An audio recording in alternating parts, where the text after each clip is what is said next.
Welcome to Alchemical Science. I'm Jordan, an open source researcher and a student of the Maverick inventor and vortex fusion expert Malcolm Bendall.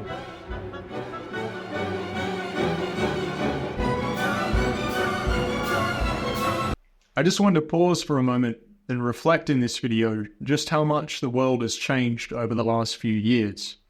We can say a lot of things now that no one really felt comfortable to say before. There's a genuine disclosure currently underway, and many people are beginning to notice and talk about it with increasing volume. In this video, we are going to explore some of the commentary going on around the suppression of free energy, advanced propulsion, and elemental transmutation, or atomic reconstruction.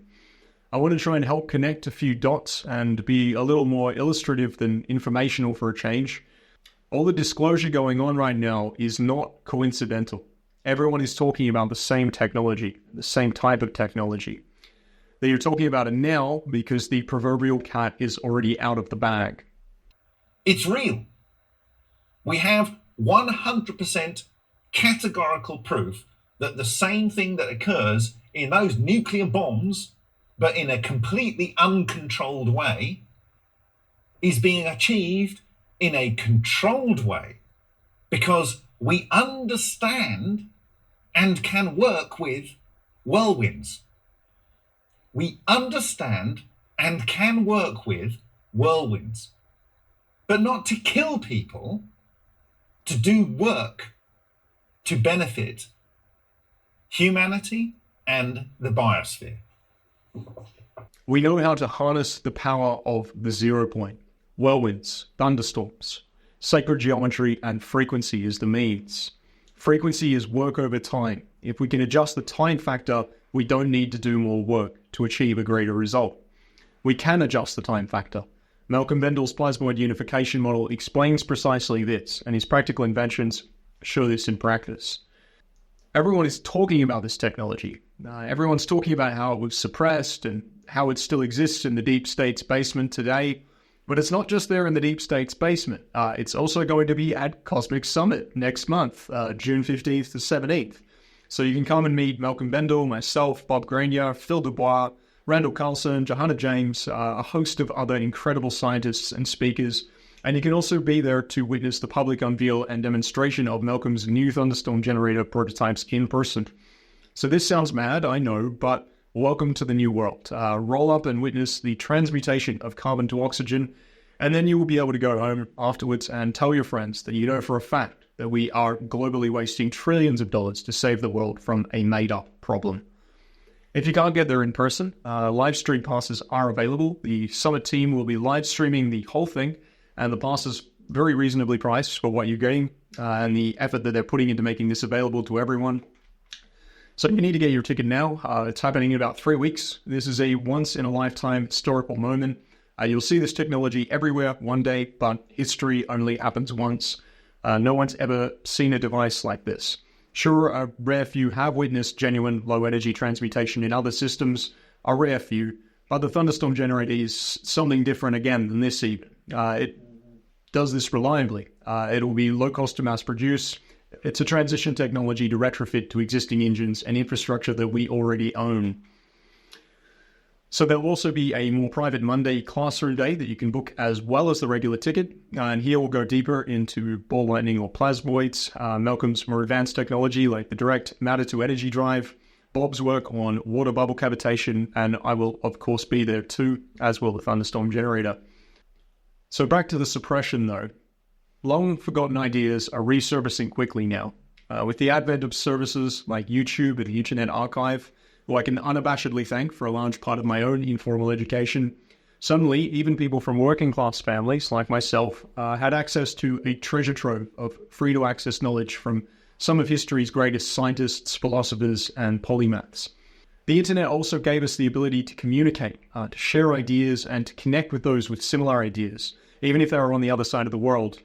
It gave us a feedback mechanism, a way to collaborate and work independently regardless of state-sanctioned qualifications or reliance on institutional funding. The ideas that I'm speaking about, they've been in the modern collective mind for a while now though. Nikola Tesla independently rediscovered the secret behind the mechanics of our universe over 120 years ago. AC power was just one of the practical implementations of Nikola Tesla's rediscovery of an ancient universal principle. The next stage of this technology, Wardenclyffe Tower, the world power plant, was shut down by JP Morgan, as we all know, Nikola Tesla's financier, before he was able to complete it. And a large part of Tesla's work was suppressed after his death by governments and intelligence. And we probably all know the story by now. Somebody has known the answer to the entire world's energy problems for a while, and they've been keeping it to themselves. And it's not just somebody, but a number of somebodies, a number of global organizations, secret societies, black budget military divisions and contractors, and shadow governments. But the game is up, or it's beginning to be up. The full disclosure is now happening, and few people will bother attempting to stop it from now on, I believe. An invisible line has been crossed, a seal has been broken, and old contracts have become void. Even if you didn't catch my last video, it's all over the alternative media right now, who I shouldn't really even label the alternative media anymore because they're actually far bigger than establishment media channels these days. But they're saying zero-point energy is real, levitating propulsion devices are real, the transmutation of base metals to gold and other elements is real, and these are just a couple of examples. The knowledge of advanced technologies has been suppressed in modern times, but for much longer than we think.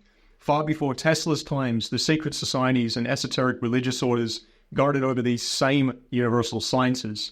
And even further back in time, these principles were known all over the civilized world until the sacking and burning of the Library of Alexandria, when much of the knowledge of the ancient world was lost to the West, outside of esoteric clues left encoded within the remnants of scriptures, art, and architecture that we still had. India was also pillaged and sacked several times, including by the British. But for the most part, the libraries and temples of ancient India, Bharat, were never burned, and we can still find detailed accounts of high science and technology mentioned prolifically in their history books and scriptures, which are somewhat synonymous. The Western world pretends that our global history records only go back a few thousand years, with a few outstanding exceptions. And this is what I was taught in school here in Australia. I'm only 33. This is, of course, a blatant and consciously orchestrated lie. Does the history of India not exist? Was Sanskrit the most precise and mathematical language known to man, just invented by a bunch of half-crazed hunter and gatherers that happened to live in their monolithic stone cities? I suppose their highly advanced knowledge of mathematics, astronomy, architecture, music, physics, chemistry, this was all just a lucky guess.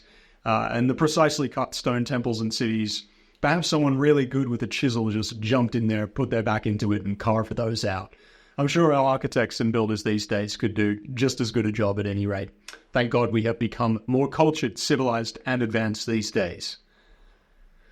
Anyway, there is really nothing new under the sun. However, getting back to the more recent history of the past 100 years or so, Nikola Tesla rediscovered these principles again independently in the late 1800s. Some of his inventions were rolled out. We got AC electricity, and JP Morgan and his mates got to spend the next 100 years selling us 21.82 million linear miles of copper to construct the world's power grid, not to mention the power itself. Unfortunately, as I say, we did not get Tesla's world power plant, nor did we see his plan to end all war come to fruition, despite the fact that his national defense technology has indeed been implemented since. All global superpowers have had the ability to disintegrate or disarm any plane, missile, or even nuclear weapon they wish since the 60s. They just forgot to let us know, so we could carry on with the lucrative business of perpetual scarcity and war. A number of perceptive individuals have stumbled across at least part of the secret independently, again, since Tesla, despite this suppression though. In even more recent history, we have Stanley Meyer, the man who built a water-fueled car and plasmoid spark plug, and he got poisoned and a secrecy order slapped on his inventions for his efforts. Not long after I released my last video, in which I mentioned Stanley Meyer's plasmoid spark plug, which Malcolm based his own plasmoid emitter designs on, which are part of the direct matter-to-energy warp drive. Valuetainment, who are a pretty huge podcast, they dropped a video that delved right into this topic with more depth. So let's just take a quick look at this clip from this video, and I encourage you to go and check out the full video after this. It's very interesting. And Patrick, if you happen to see this video or one of your friends, I invite you to come and see an implementation of the technology that you're talking about in action at Cosmic Summit. Malcolm would be happy to meet you and explain exactly how Stanley ran his water-fueled car in person. The inventor will be there. The machine will be there. I'll be there too.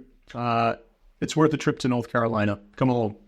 Here's the clips from Valuetainment. A bunch of these guys are saying $200 to $300 trillion for us to go to net zero. But what if we already have that technology, but just some people don't want the public to know about it because they want you to keep going to the gas station? Because God forbid if we solve that problem, that may get rid of a $5 trillion industry. Is that a fair question to ask? I don't know. But we're going down the rabbit hole again.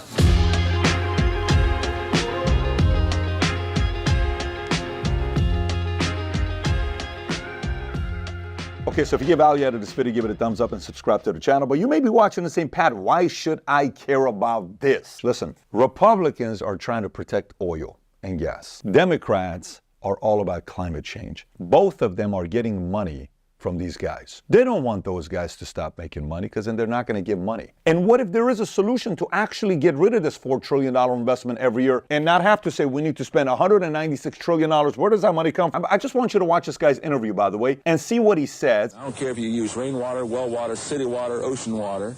If you don't have any fresh water, go ahead and use snow. If you don't have any snow available to you, they use salt water because there's no adverse effect to the fuel cell.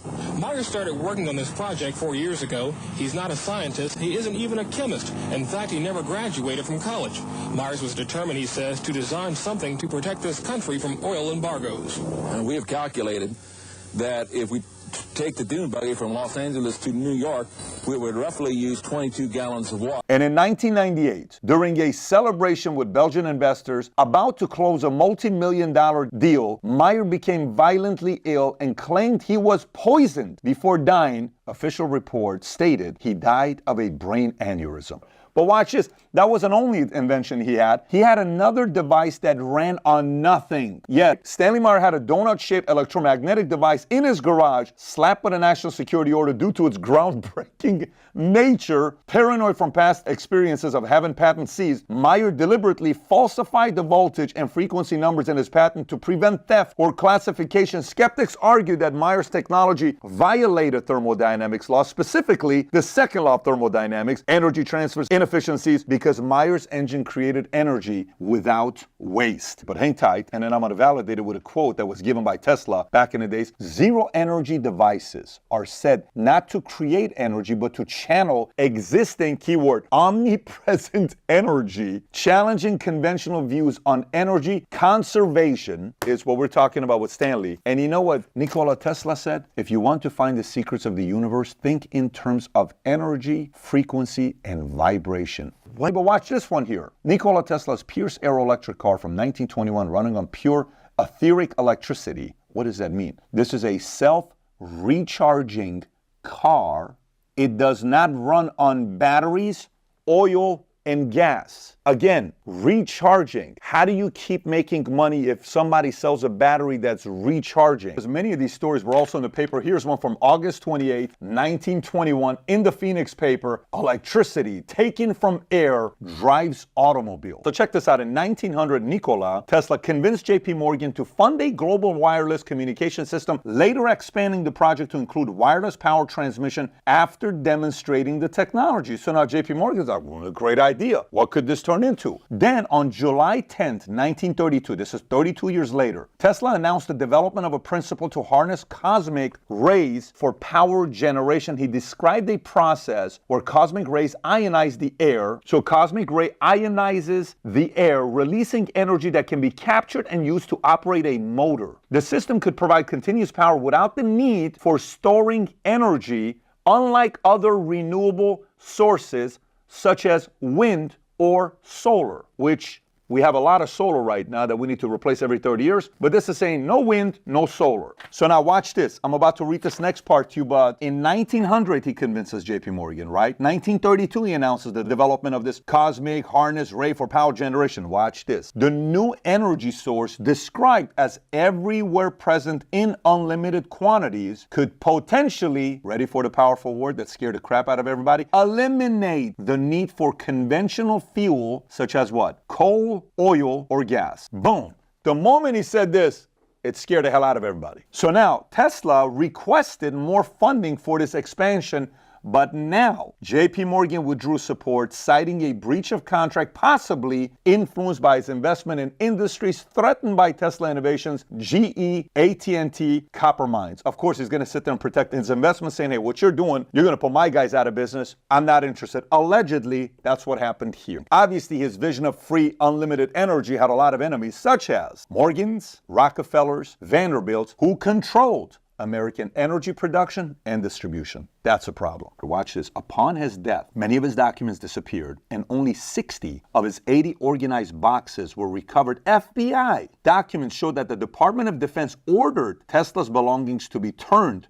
over to them after his death. Kind of weird. I'm going to go through the rest of these guys very quick. This is a guy named Charles Pogge in the 30s. He figured out a way to create a machine. Ready for this? Breen Motor Company tested a carburetor on a Ford V8 coupe in 1936, achieving 26.2 miles on 1 pint of gasoline. Approximately, it would have been 220 miles per gallon. Excitement from the test resulted to a drop in oil company stock prices on the Toronto Exchange, but following the media buzz, Pogge's workshop was burglarized and all related materials were stolen. Eventually, he ceased further development and the discussion of carburetor, later taking a high-paying managerial position where? At an oil company. Next guy, Thomas Morey, 1940s. This guy invented a device capable of generating 50 kilowatts with no energy input, tapping into the zero-point field. Based on what he did here, Russians tried to kidnap him. After public demonstrations in 1940, his lab was attacked. He faced multiple assassination attempts, and ultimately, his assistant sabotaged his work. Morey died impoverished with his groundbreaking technology lost to secrecy and sabotage. In 1951, the U.S. enacted the Invention Secrecy Act. What is that? Allows the government to legally classify and keep certain inventions secret if deemed a threat to national economy or security. What could be a threat to national economy? If you're able to figure something out that's 220 miles per gallon, you think it affects the oil industry a little bit? Maybe. Inventions under a secrecy order cannot be discussed, exported, or sold outside of military channels. Violations of secrecy order can result in imprisonment for the inventor. Over 6,000 patents today are kept by the U.S. government in secret. A lot of us capitalists want to find out what these 6,000 patents are. Patents for solar photovoltaic generators were subject to review and possible restrictions if they were more than 20% efficient, meaning energy conversion systems were likewise subject to review and possible restriction if they offered conversion efficiencies in excess of 70 to 80%. What does that really mean? That means if we can save your electricity by over 70 to 80%, pump the brakes. 20%, we're okay with that. 70, 80, little too much. We can't save people that much money because if we do that, a couple other industries may be out of business. That's exactly what it means. 1970s, Tom Ogle accidentally created an engine that ran on its own fumes using a modified lawnmower. What? Ogle's invention attracted significant attention, including a $25 million buyout. You know from who? Ready for this? From Shell Oil Company, which he declined to prevent the technology from being suppressed. How weird is that? Despite securing a patent and investor support, Ogle faced legal troubles from the SEC and the IRS and personal challenges, including his wife leaving him. Ogle was shot in 1978 but survived. However, later he died under suspicious circumstances involving painkillers and alcohol, which was ruled an accidental overdose. His death was speculated by some to be a cover-up, and his revolutionary invention was largely forgotten. Sparky, 1980s. Sparky developed a machine capable of converting 0.3 milliwatts into 224,000 watts of continuous on-demand power without limitations on attached equipment. He filed a patent for his invention soon after a well-dressed man approached Sparky at a grocery store, showing him a photograph taken secretly of him and his wife at home, threatening him to seize his research. His lab was eventually burglarized, resulting in theft of his notes. Later, two men visited Sparky's home. Shortly after they left, Sparky collapsed and subsequently died from a perpetrated heart attack after being taken away in an ambulance, which his wife was not allowed to enter. Besides its power generation, Sparky's device, known as the VT, also demonstrated anti-gravity capabilities during experiments with retired Army officers and nuclear physicist Tom Bearden, who observed a 90% reduction in the VTA weight, supporting Bearden's theory of gravity as a pushing force. What are these 6,000 patents we're talking about? I want to know. Don't you want to know? Maybe share this video with other people. Go watch the documentaries. Why do we have this? Why can't we get rid of this? And see what they tell. Let's get some answers, because I'm curious. I'm sure you're also curious if you're still watching this video. All right, so there will be no secrecy orders on Malcolm's patents. the plans for the Thunderstorm Generator and the patent application for the direct matter-to-energy drive have already been open-sourced and widely distributed, so we're past that barrier. I've seen a few comments saying, don't patent it, Malcolm, they'll slap a secrecy order on it. That's difficult to do when thousands of people all over the world already have explicit details on how it can be constructed and the patent, which were publicly released days after Malcolm received confirmation of his patent submission. So next we have Martin Fleischmann, the British electrochemist, cold fusion researcher, and the namesake of the Martin Fleischmann Memorial Project, of course, who we may all know well through the efforts of Bob Greenier and his peers. He also discovered the secret. Now, Martin Fleischmann's work was debunked. Of course, the debunking was itself bunk, and Fleischmann's experiments were later unbunked. So the Fleischmann and Pons experiments had been genuine, and they were later successfully replicated, proving this beyond doubt. Not only Bob has a connection to Martin Fleischmann's work, but Malcolm also stayed with him for a week during the years before his passing. Obviously you've gone open source, I've gone open source. We're just earnestly trying to bring out I did make a promise, by the way, I don't think we've discussed this, the US Navy sent me to meet up with Martin Fleischmann. Oh, really? Wow. Yeah. So I spent a week with him in, forget the name of the village, it's on the Salisbury Plains there. And that was really important time in this whole thing. Yeah. So this important time in this whole development. Yeah. So because his sort of insights, on that week were foundational, and he passed away a year after that. I can't pretend I'm not jealous because I went to ICCF 17 in the hope that I would get a chance to meet him, and unfortunately he died 3 weeks prior, and that was in 2012. So, but I've had various conversations with his family member, his daughter, I think it is, and over the years, and they have been following our work, and also with many of the scientists that worked with him. So, but yeah, he was a great man, and the four things that he was looking into, obviously, what was labeled cold fusion was the one that got the most attention. And there's a famous 60 Minutes interview with Martin Fleischmann where he had this to say. There was one more scientist we wanted to find, a man who left America in disgrace and retired with his wife to the English countryside. Martin Fleischmann, the man who announced cold fusion to the world, is hindered now by years, diabetes, Parkinson's disease, and maybe a little bitterness.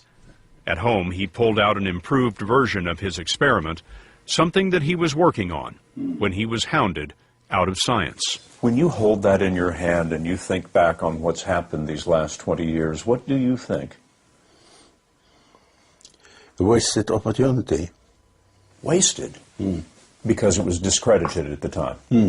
He told us he has two regrets: calling the nuclear effect fusion, a name coined by a competitor, If you loaded the cell with heavy water, and having that news conference, something he says the University of Utah wanted. Now that you know that your experiments have been replicated and improved upon in labs all around the world, I wonder, do you see a day when homes will be powered by these cells, when cars will be powered by these cells? I think so.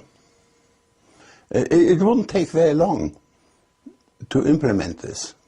You make me feel that I should take a part in this. I'm getting you interested again? Yes. The potential is exciting. The potential is exciting, yes.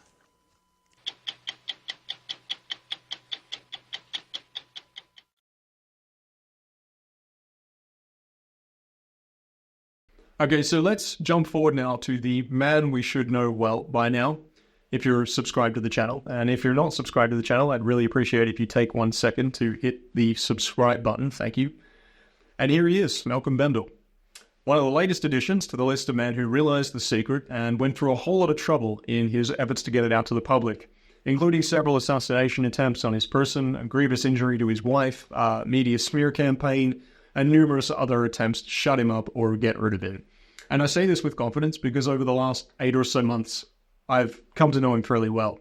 Thanks to my unbounded enthusiasm to get my head around all of this, he has spent countless hours mentoring and tutoring me on his inventions and his model of physics. And I've met a number of the other independents who have investigated and worked on his technology.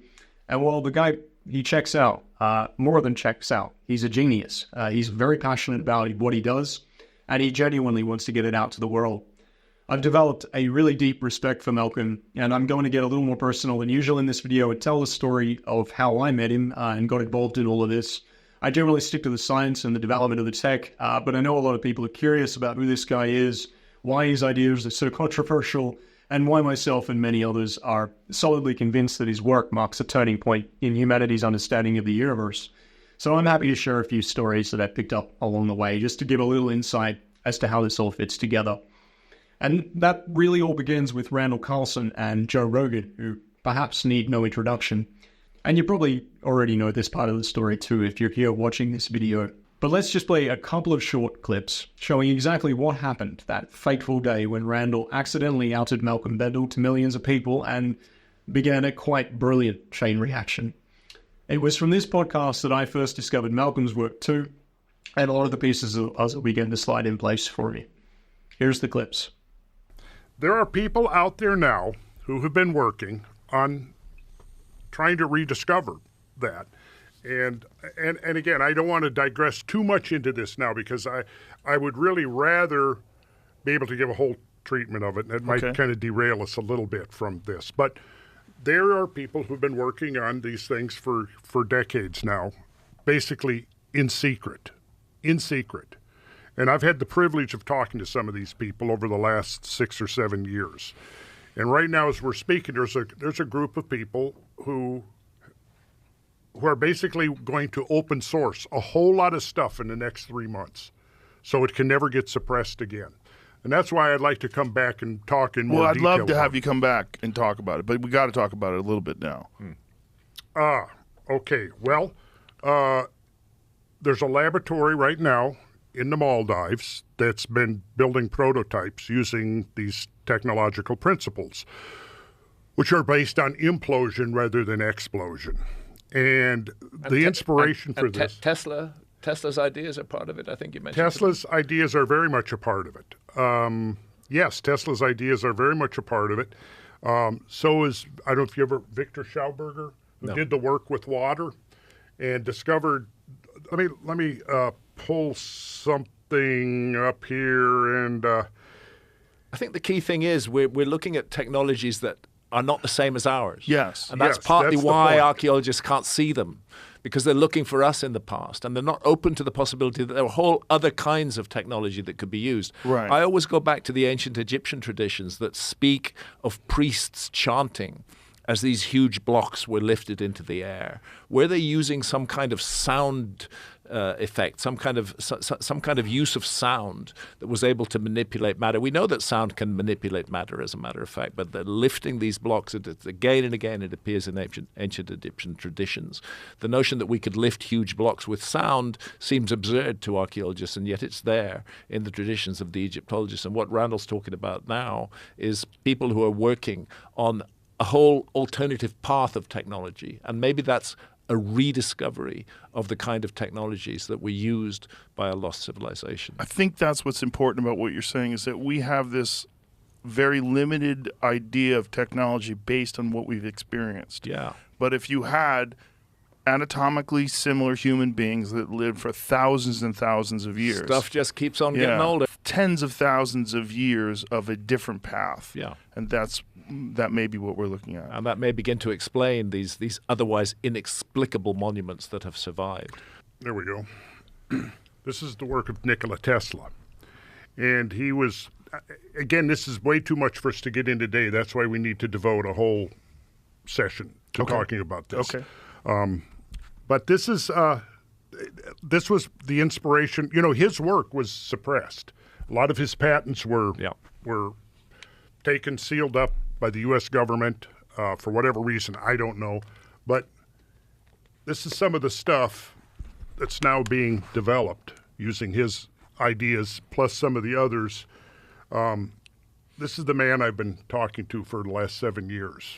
Malcolm Bendall? Yes. And again, I don't want to get into it today, but like, here's an example of what they're doing. This is a generator that has no moving parts. It's all based on geometry, pure geometry. Mm-hmm. And here's the basic idea, as I think I understand it at this point.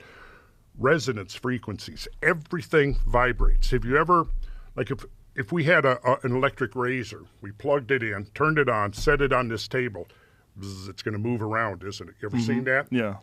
That's the beginning of the concept because it's vibrating. Everything vibrates at a frequency, and if you know that frequency, you can control things. And I think that's the basic idea of what we're looking at here. And it's all based upon the ancient numbers. And they're developing technologies right now, and they have been. I was recently contacted and given the go-ahead that I could talk. I've been sitting on this for 7 years without talking about it because they asked me not to talk about it until they had their patents in place and their licensing. That's all happened since last summer. So we're now free to talk about it. So that's what I'm saying. I think it would be a good idea to get me back on here. We can look at it.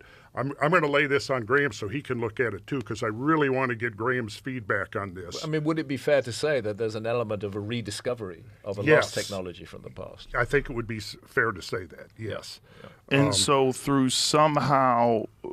this technology, they're able to move stones or cut stones or all the above? All the above. And even transport them? Whoa, Yes. what is all this? Well, this is the model, and this is diagramming all the frequencies of the elements and what their vibrational frequencies are and the numbers that measure those frequencies. And they're all the numbers we get from looking at these ancient traditions that recur over and over and over again, that I've been talking about in my sacred geometry classes for decades without knowing what the final result was going to be. So this inventor who's working with this small group contacted me, and this is what he told me. He said, you built the foundation. He said, you laid the foundation with your work on ancient geometry, and I built a house on top of it. That's what he said. Nice. So for 7 years, he's been supplying me with all the information. I have copies of all the patents. I have videos of the testing of the prototypes.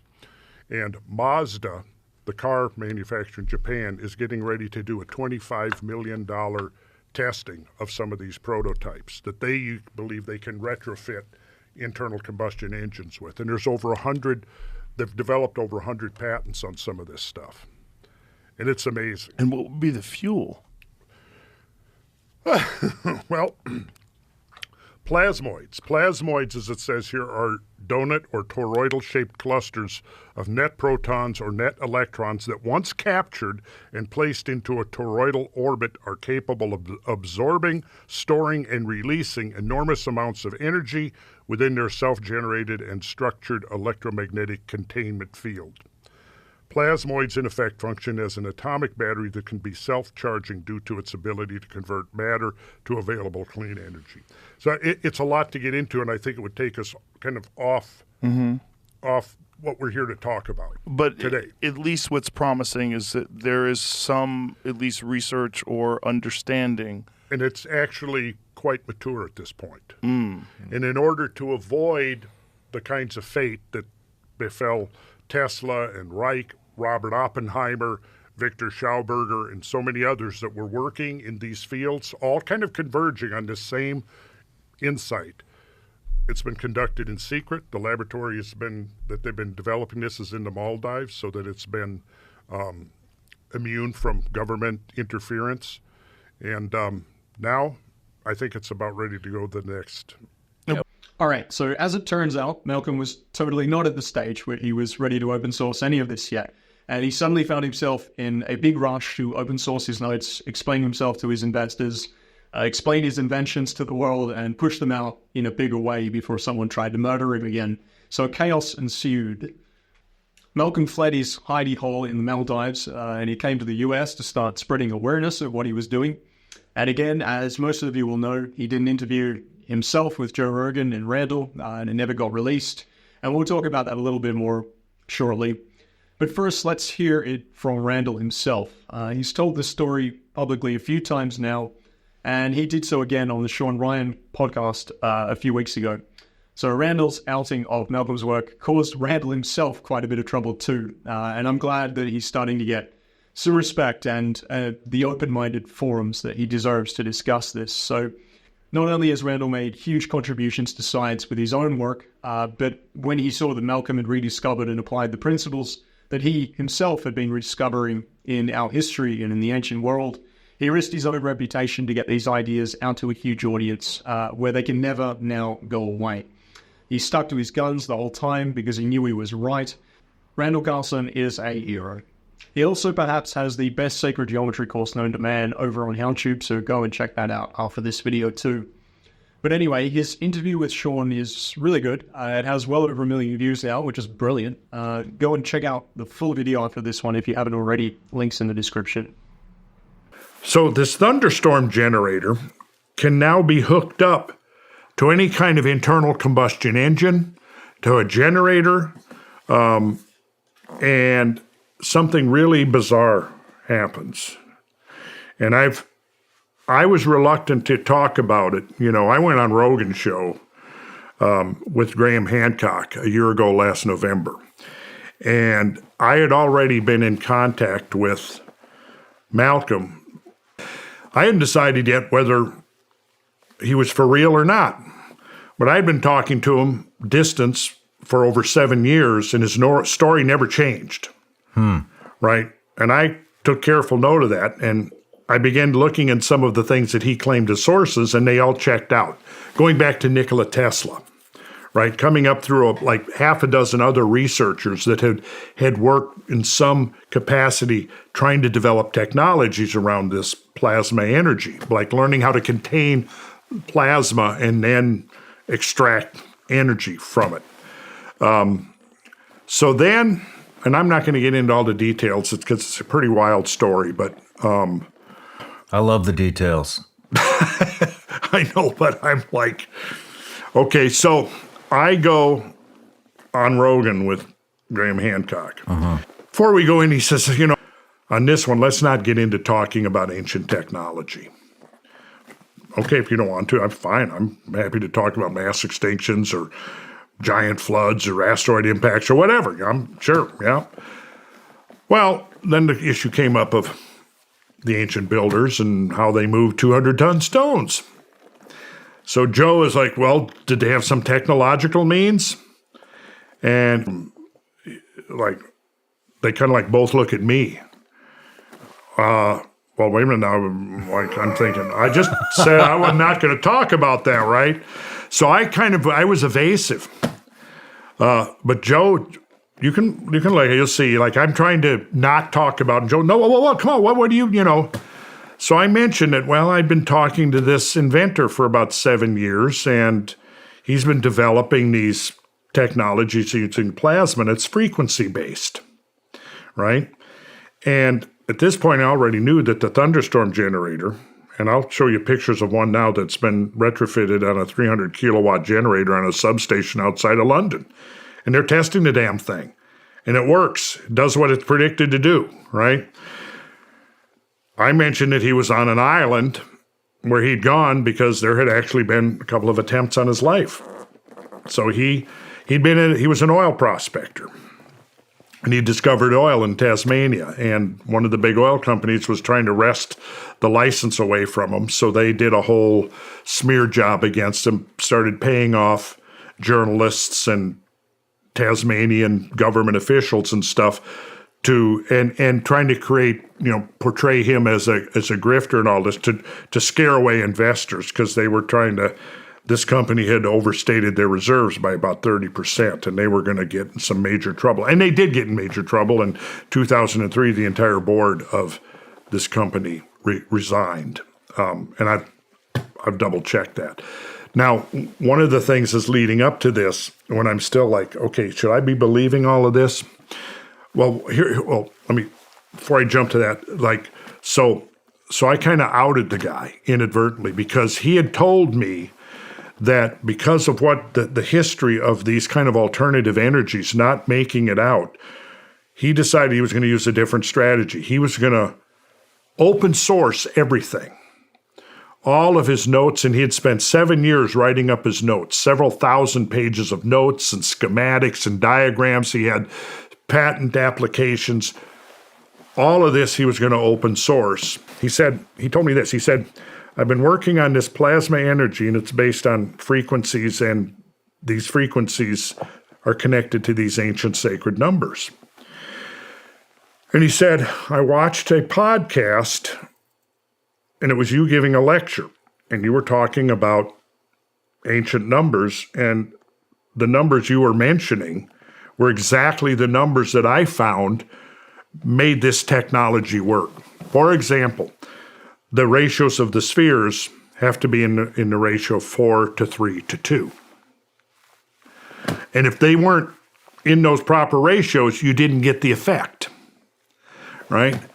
So he's telling me all of this and said, you know, the reason I'm reaching out to you is because I'm thinking you're probably one of the only people in the world I can talk to about what I'm doing. Well, I'm honored if this is all real. Well, so after I'm on Rogan, I outed him. Now, he was off traveling somewhere, and he got so freaked out, he never went back to his laboratory. He came right over to America. And I was scheduled, now this would have been November, a year ago November. So I also mentioned the car manufacturer Mazda, who had expressed interest in the technology. Now, I don't think they've gone forward with it, but at the time, I didn't realize, because I thought he'd given me the green light. I'm going to open source it, so, you know, I'm going to put it all out there. Yeah. Okay, so turns out that he had and his small group of potential investors had signed a non-disclosure agreement with Mazda. And here I am on Joe Rogan shooting my big mouth off, you know, innocently blabbing away. So within a day or two, I get a call from Roland Perry, who was probably Australia's best-selling author. And he's also an investigative reporter and has some pretty high-level connections with Australian intelligence and so on. I get a call from this guy, and he's telling me, well, you know, you just outed Malcolm, but it's cool. It's going to be okay because don't get freaked out, you know. So one of the high-ups, a guy who was with fellow who has a international passport with World Bank, he was one of the people who were involved in looking at this technology. I didn't realize this. He had jumped on a flight and immediately went to Japan to do damage control from me shooting my big mouth off. But it turned out okay, I guess, because within a few days their stock went up. Very interesting. Yeah. But so he came to America. I had scheduled to go down to do an interview with Tucker Carlson. So I went down to his studio in Florida, Boca Grande, just south of Sarasota. I was in the hotel there, and the inventor shows up, Malcolm, he shows up. So I stayed a few extra days. We went through a lot of stuff. I left, went back to Atlanta. He stayed on. It turned out he went and got a room in a beachfront resort. And it turned out the manager of the place was a Randall Carlson fan. So he gave Malcolm the run of the place. And a lot of it, they had a restaurant and all this there that had closed down during COVID. So he gave Malcolm the keys, said, use it for whatever you want. So we set up like a mini podcast studio in there. And we then had an interview with a man by the name of Com Carpenter, who is the founder of the India Foundation, which is a liaison between the French government and the Indian government. So we had this interview with him. He took this information to the Indian government, and they were very interested in it. So now I'm going to skip some of the details, but fast forward to last summer. Now, okay, so Joe asked me to come back on to talk about the technology. So we agreed that I would come back in February. And then, so I went back on Joe's show, but Malcolm the inventor was here in America, and he came up to Atlanta to tutor me in the technology. So we put together a big slideshow, over 200 slides, which I have right here on mine. And then he gave a series of lectures. As he then went through the slides, he gave lectures on that. And so then I had this invitation to go back on Joe's to talk about the technology. Well, here I had the inventor right here with me, so I contacted Joe and I said, I've got the inventor with me. You want to bring him on? He said, sure. So myself, him, George Howard, who I mentioned earlier, runs the Cosmic Tusk website and so on. He went with a couple of other friends that went with. We drove down there, and went in there, and myself and Malcolm sat down, and Jamie had found this stuff from the 90s and the early 2000s online, where it goes back to this controversy where they were trying to get the license away from Malcolm. Interesting. So it was basically a series of hit pieces. And so Joe was looking at this stuff when we just walk in. Now, he knows nothing about any of this except what he's seeing is that, trying to portray Malcolm as a religious nut and a bunch of other weird stuff that I'd already seen, and I'd talked about it with Roland Perry, and he said, yeah, this was all part of this smear campaign, just like they've done with Graham Hancock, just like they've done with all these people. You try to discredit them. But the key here is this. Even if all that was true, which it isn't, but even if it was, the technology works. His invention works, okay? So we went on the show, and Joe, saw this stuff and thought, okay, who is this guy that Randall's brought in here? He's a grifter. So it got contentious. And if it ever airs, you'll see me constantly trying to steer the conversation. I've got the slideshow open there. I'm saying, come on, guys, let's look at the science here. Yeah. But they were going at each other. And when it was over, we go out, and Joe calls me aside and says, hey. And the thing is by the end of this, I'm thinking, people are going to go, oh, gosh, Randall is, promoting this grifter. He's promoting this con man. And I'm thinking, oh, shit, I'm already thinking about the ramifications of this. And I'm going, man, this is going to throw serious upheaval in my life. And then Joe calls me to the side as we're going out, and he says, hey, be okay with you if I sat on this for a while I figure out? And I said, it was like, yeah, sit on as long as you want. And so it never has aired, which is fine with me because it got so off track. And I wanted to stick to the science. Now, I knew at the time, this is February, a year ago last month, I knew that there was a whole series of testing coming up the next summer, which was last summer. And I was present at some of these tests and saw for myself what was happening. Saw it working. Saw 2 generators, a control generator, and one with the technology. I watched as the engineers and the scientists there calibrated them both. I go up there and I flip the switch on the one that has the Thunderstorm, I'll call it the Thunderstorm, the plasma generating retrofit to it. You can sit there, I can watch the mass spectrometer, I can watch the gas analyzer. You're looking at like 10% or parts per million. Let's see. Carbon dioxide, carbon monoxide, and oxygen were in percentages. Methane and nitrogen oxide were in parts per million. So basically, oxygen is at a 4 or 5% coming out of the exhaust, which is about typical for a generator like that.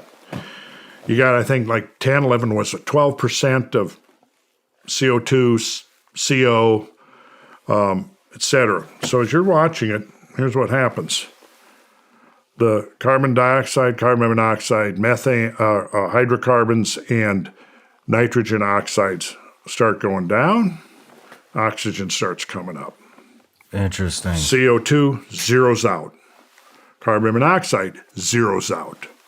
The nitrogen oxides go down to just a few parts per million, as does the other hydrocarbons.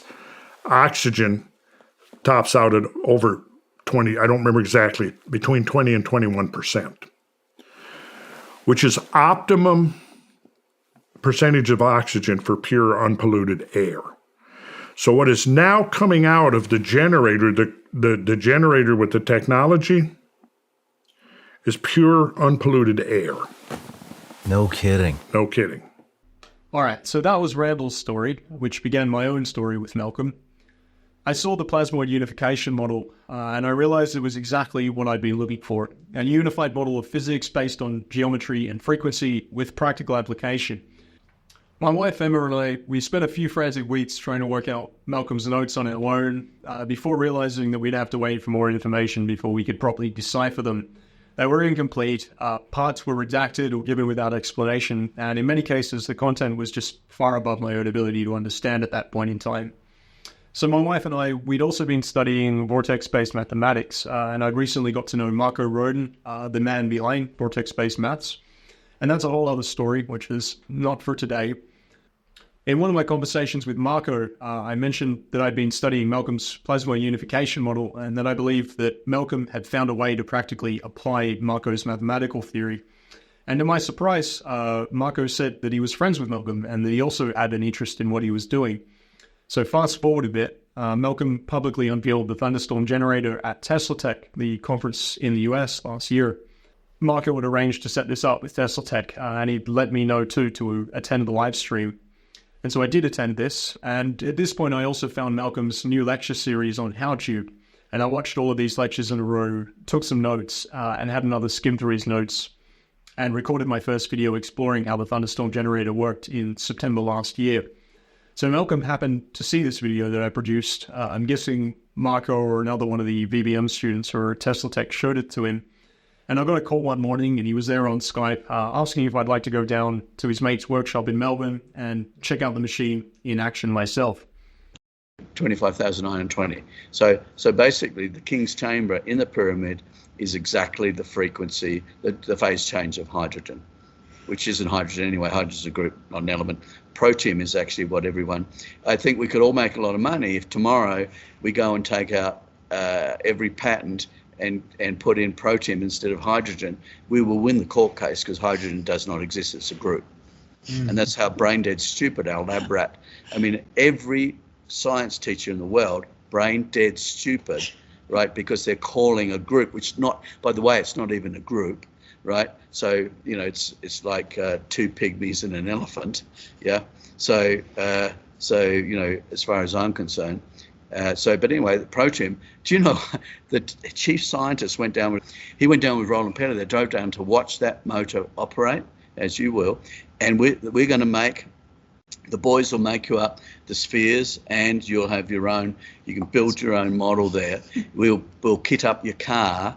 You know, and you can burn around the street like Mad Max with this bloody thing sitting up outside the thing, and you can write on it Mad Mao. You have my permission, yeah. So and send us a picture, Jordan. Yeah, or the you know, General Motors Holden malcontent. Yeah, this is where you get the word out. Just stop your own cars and driving them around. People are going to ask. Yeah. Yes. So drive this up your ass. See how you feel. Yeah. So basically the that's all real, and so and you'll see the jet turbines there as well. The one we did all the test work. You see all the test work. We'll get them to. I'll put that on a thumb drive, and you can have all that video footage, and you'll be. That's an exclusive. No one else has that. Mm-hmm. Thank you. I can't wait to see it. I really can't. I'm really excited about all of this. Yeah. So, but you know, just such an excellent job. You know, because it's and it's anointed and appointed times, so, and really, it's calling on the 144,000. Thanks, man. So, yeah, sorry, yeah. So, no, I'll just grab it here. The truth of the matter is that all of this, I'm talking in your terms, and Marco advised me just to leave the legacy and let everyone work out the truth, later, because you can't explain everything. Unfortunately, it is a compromise, and so it's not the truth, but I can't simplify it for humans. So just going to have to,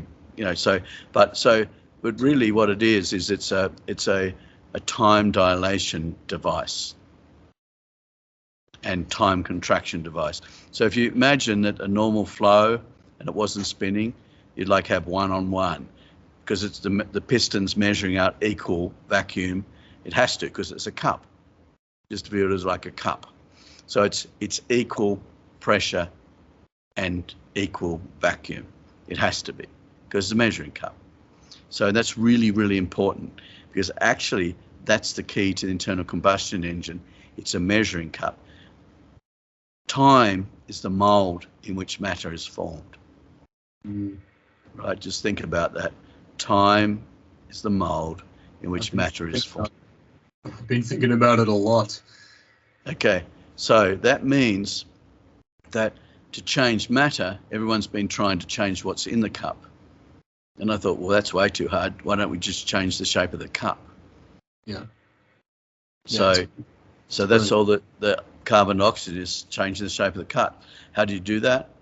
Well, because energy reports to only 64 points, 32 planes, and so there is no other option, or once you're up, there's no other points after 64. Right, so that's your zero. That's why my model of the elements, the unification model, say that you have, that number 64 there is because there's only 64 planes. So that means that, and that's really important, because 64 times 5.625 is actually the key to the universe. Because what it means is that that's why the Ark of the Covenant, the Shamir storage device, which, by the way, is a gold plate over shittim wood, which is acacia, which is your dielectric, and it's a crenulated acacia. The grain is always crenulated.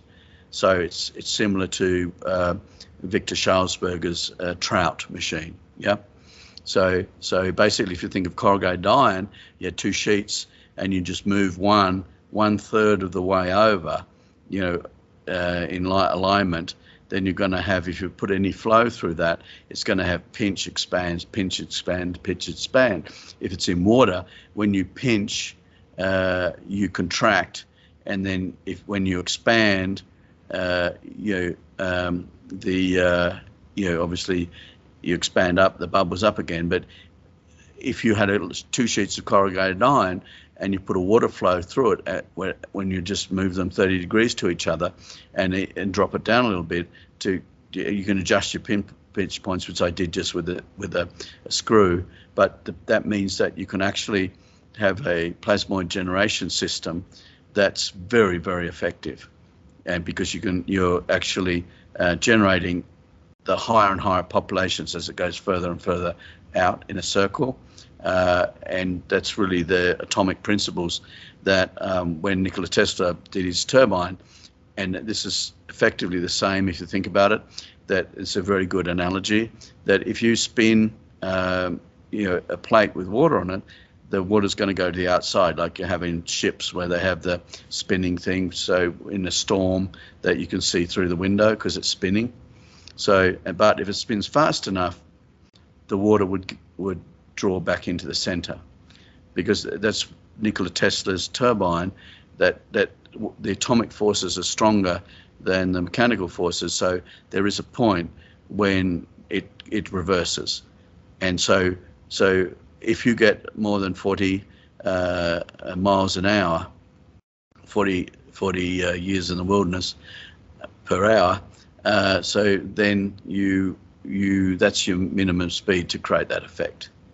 So I calculate the constrictions to over 40 miles an hour, not too far over, because once you got the thing working, I've never been worried about the technology working.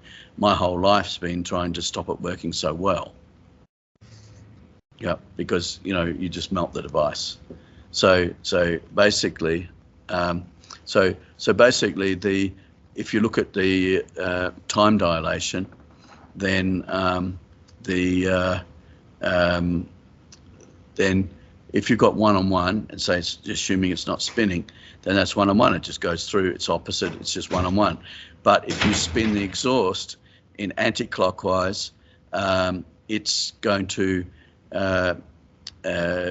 accelerate time, which now it's 2 on the top. And if it's equal and opposite, and you spin that, now that's going to be 0.5. So now, just through spin, you've created a potential difference of 4 times. You see what I mean? It's time dilation.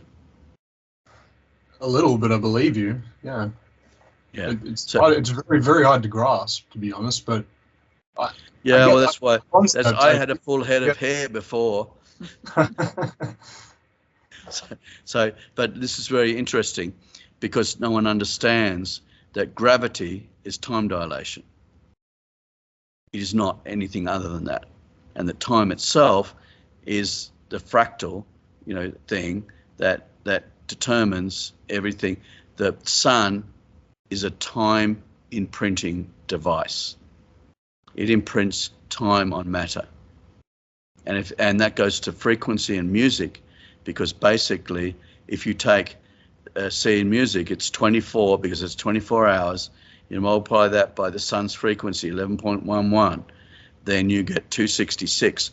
All of the stones in the Cheops pyramid are at a frequency of the specific gravity to water is 266, SG 2.66. Why is that important? Because that gives you resonance. That's why you've got the King's Chamber at 25.92 degrees, the phase change of hydrogen.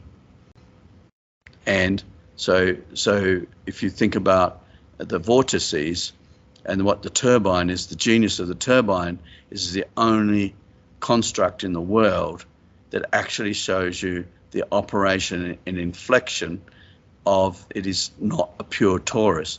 It inflects. When you have positive and negative blades that are connected to each other, the one is all. Move one, move all. Yeah. So every blade has to conform to every other blade. So then you get perfect symmetry and perfect opposite poles. So for every action, there's an equal and opposite action. I prove that is as applicable with a static device as it is with a motion. So ether has the same structure as matter, except its permanence at rest, and matter is permanence in motion. Right? And one has time imprinted on it, and the other doesn't. And time is a mold in which matter is formed. So basically, what I believe is happening, I know is happening, is that what I concentrate on is the transitions on those machines is more important than the structure itself, because the transitions are at 51.84 degrees. And if you look on a thermal camera, that creates a thermal lens going, if you get a compass and in the center of your thing and just roll it over, you'll have that moon even before it's gone into there, into that transition, say from a 24-inch sphere to the 6-inch pipe. The transitions are critically important because time itself moves at an angle of 51.84 degrees. And all energy moves at that. So energy and time move together. So therefore, that's a constant. It's like the induction rate of speed of light. It's constant only at the point at which it has no spin, which is a 0 point. There is no time and space, there's no matter. So anyway, there you go. I should wait till. Can we wait till our guy comes back to the bathroom? So, or do we just? No, you have each other's contact information, so everybody's covered. Everybody's well. You made his night. He's elated. Thank you for taking such good care of him and everybody else. And congratulations to you two. And again, you hit the baseball out of the park. Congratulations. Yeah, okay. God bless you, man. Well, it's you set this all up, Marco, and I'm greatly, very much appreciate that support. Yeah, it was, the puppet master. It was a piece of cake. Everyone made it easy. Thank you very much. No, I think it was a meringue. Okay, I'll take They're that. a lot more difficult to make, and not everyone can make the meringue rise.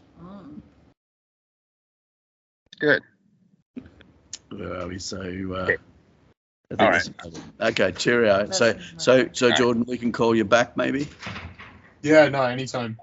Thanks for getting in contact. Appreciate it. Thanks, Marco. Okay, yeah, we have to eat dinner. Yeah, pleasure to meet you. Yeah. Anyway, you have my full imprimatur and blessings for what you're doing, and I really appreciate it. Love you for it. And we got to change this whole paradigm very quickly, because the way you destroy a planet and destroy society is by telling a pack of lies, coming from a bunch of lab rats, that if they get out of the cage they don't get any water or food. For Marco and myself, what part of we don't care doesn't the world understand? Not much of it, apparently. They really don't seem to understand, but I value you guys a lot for doing what you do. It's amazing. Yeah, well, it's, but actually the whole paradigm did change, because coming into the community and having, the imprimatur of Moray King was very powerful. And that was the crowning thing of the whole conference. And everyone came up and said, you made the conference. That whole thing was... It was amazing. Yeah. And it was taking the vortex model and putting it on my head and crowning me as the king of the plasmoids. Maury's insight was invaluable as well. I, of course, accepted his offer, and you can see that story for yourself. Check out that video. So, funny story, but after this meeting, I quickly realized that a lot of strange things often happen around Malcolm, as is speculated. So I encourage everyone to check out the book, The Shaman, by the well-known Australian author Roland Perry. It goes into a full account based on the true story of Malcolm's life. But going back to that very first meeting with Malcolm that I showed the clip of, there was a very nice lady present there that wasn't on camera during the recording. And I just assumed this was a friend of Malcolm's because she was incredibly complimentary about my video. She was going on about how she could make me go viral.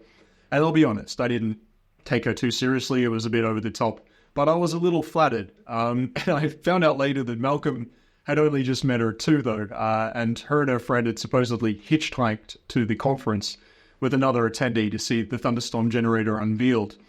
And I found out later that she'd been there having lunch with Malcolm because she told him that she wanted to fund a movie version of The Shaman. Well, let's give them the benefit of the doubt. Perhaps all of this was true, and what happened next was for some completely valid and unrelated reason, but they disappeared without a trace shortly after this.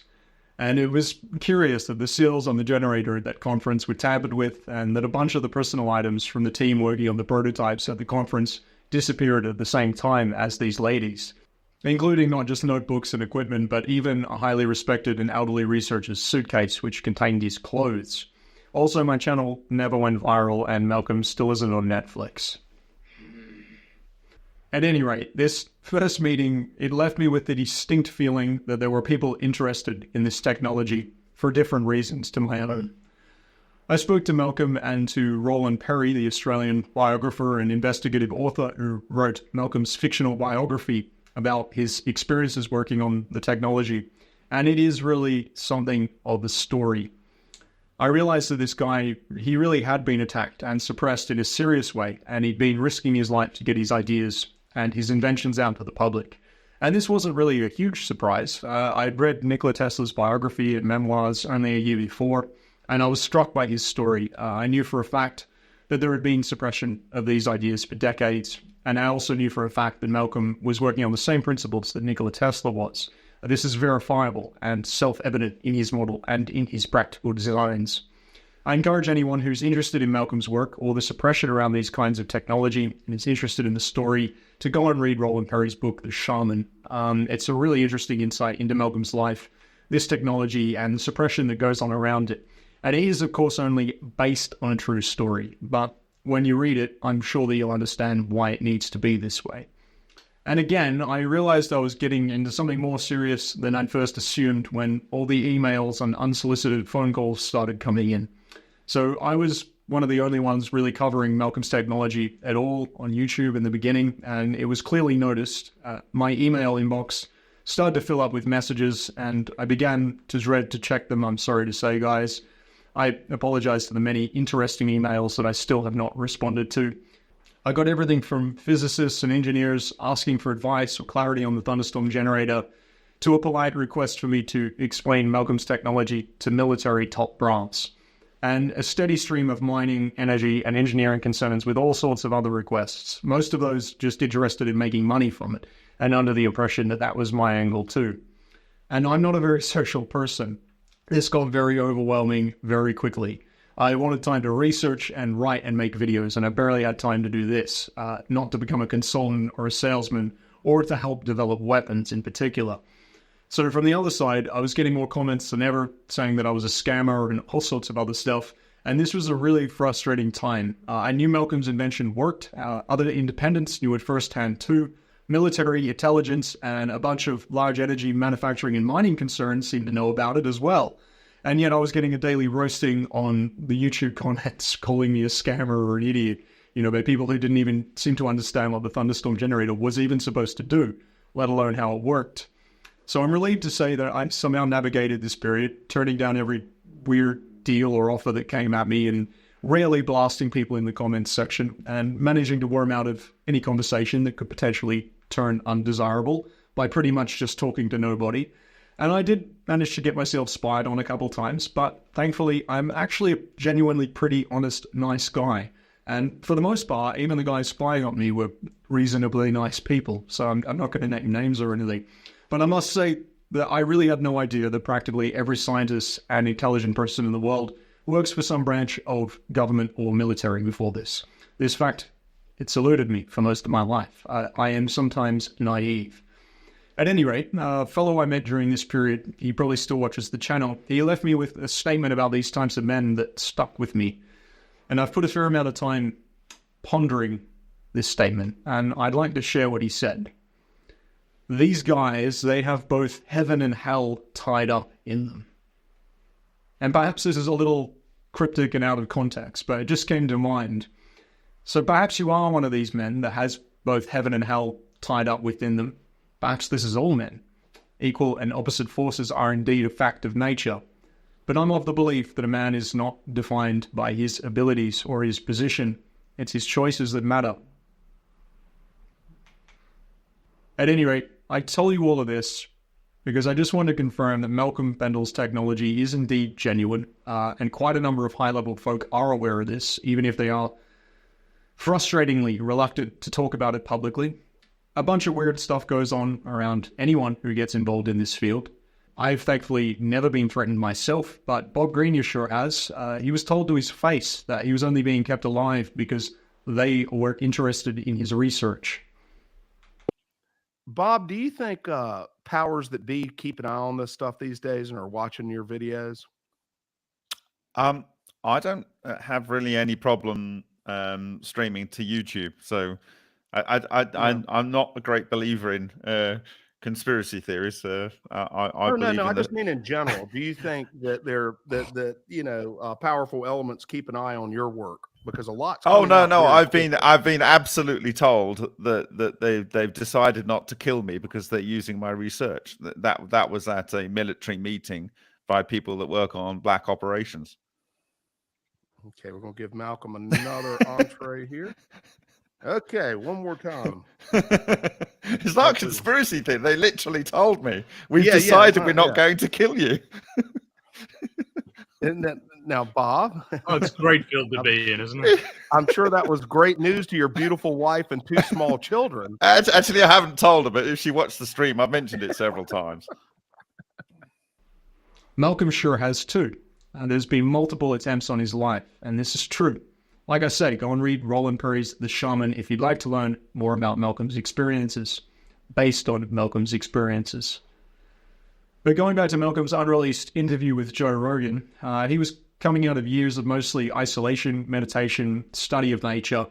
Jamie pulled up an old media hit piece on Malcolm from about a decade ago, and we'll get Roland Perry on for an interview one day, talk more about that. Joe wanted to question Malcolm about this, and Malcolm thought he was there to talk about the technology and his Plasmoid Unification Model, and he wasn't taking any of it.